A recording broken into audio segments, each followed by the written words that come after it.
बड़ी खबर निकलकर सामने आ रही है। न्यूजीलैंड के खिलाफ शिकस्त के बाद जो पाकिस्तान टीम का अब साउथ अफ्रीका के खिलाफ मैच है उसमें बड़ी चेंजिंग देखने को मिल रही है और पाकिस्तान का ये जो स्कोर है आईसीसी चैंपियन ट्रॉफी के लिए, इसमें भी 3 चेंजिंग निकलकर सामने आ रही है। मैंने कल भी आपको बताया और फिर उसके बाद बात करेंगे कि क्या पाकिस्तान के अंदर इतना कम टैलेंट है कि मतलब अब हम सोच रहे हैं कि हमारे पास तो प्लेयर नजर ही नहीं आ रहे।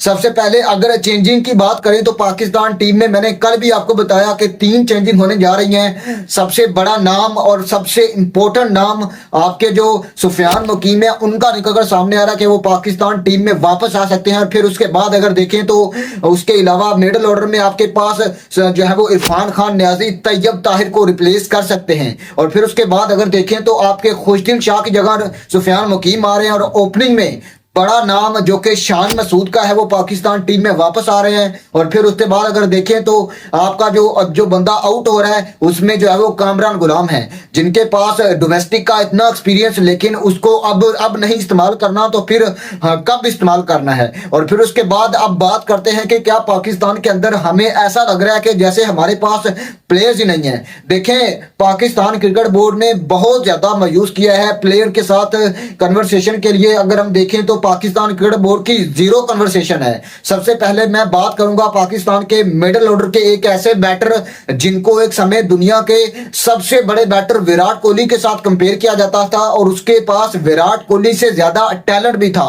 मैं बात कर रहा हूं उमर अकमल की, जो कि आपके मिडिल ऑर्डर में एक ऐसा बैटर था आई थिंक जो कि इस वक्त भी अगर देखें तो मिडिल ऑर्डर में किसी भी टीम के पास उस पाए का या उस लेवल का जो है वो बैट्समैन नहीं है। और उमर अकमल को जब पाकिस्तान टीम से बाहर किया गया, कुछ उनकी गलतियां थी, कुछ पाकिस्तान क्रिकेट बोर्ड की गलतियां थी, लेकिन जब उनको बाहर किया गया तो फिर उनको मतलब कह दिया गया कि बस अब आप हमारे लिए मर गए और हम आपके लिए मर गए। मतलब उनके साथ कोई कन्वर्सेशन नहीं, वो पता नहीं कहां है। और वो एक ऐसा बंदा था जो कि आपको बड़े मैचेस में परफॉर्म करके दे सकता था। और इस टाइप के बड़े इवेंट्स के लिए आपके पास ना सिर्फ एक्सपीरियंस बैटर होने चाहिए बल्कि स्किलफुल बैटर होने चाहिए जो कि प्रेशर सिचुएशन में ना सिर्फ अपने आप को संभाल सके बल्कि आपके पास साथ आने वाला जो बैटर होता है उसको भी संभाल सके। और फिर उसके बाद बात करेंगे डेथ ओवर में पाकिस्तान की बॉलिंग का एक ऐसा मसला जो कि हमें लंबे अरसे से देखने को मिल रहा है। हारिस रऊफ के अलावा आपके पास कोई ऐसा बॉलर नजर ही नहीं आ रहा जो कि आपके लिए डेथ ओवर में उस तरीके की पायदार गेंदबाजी कर सके जिस तरीके की पायदार गेंदबाजी जसप्रीत बुमराह करते हैं या फिर जोफ्रा आर्चर करते हैं। मोहम्मद आमिर की बात करूंगा। मोहम्मद आमिर का करियर आई थिंक जब एक समय तो उन्होंने खुद बर्बाद किया, लेकिन फिर जब वो वापस आए तो फिर उसके बाद उनके पाकिस्तान क्रिकेट बोर्ड के साथ उस तरीके के जो है वो मामलात नहीं रहे और फिर वो भी पाकिस्तान टीम के लिए आई थिंक एक बेहतरीन विकल्प हो सकते थे, स्पेशली इस चैंपियन ट्रॉफी में होम कंडीशन के अंदर जहां पर मुकम्मल तौर पर बैटिंग पिचेस देखने को मिलती हैं। और इन पिचेस के अंदर ऐसा बॉलर ही कामयाब हो सकता है जो कि जिसके पास पक्की डिलीवरीज हो, जिसके पास प्रॉपर यॉर्कर हो, जिसके पास प्रॉपर बाउंसर हो और प्रॉपर स्लो डिलीवरीज हो। और मोहम्मद आमिर की बात करें तो मोहम्मद आमिर को मतलब कौन नहीं जानता। दुनिया की तमाम बड़ी लीग्स में मोहम्मद आमिर की डिमांड है और Mohammad Aamir I think Pakistan team के लिए बेहतरीन चॉइस हो सकते थे।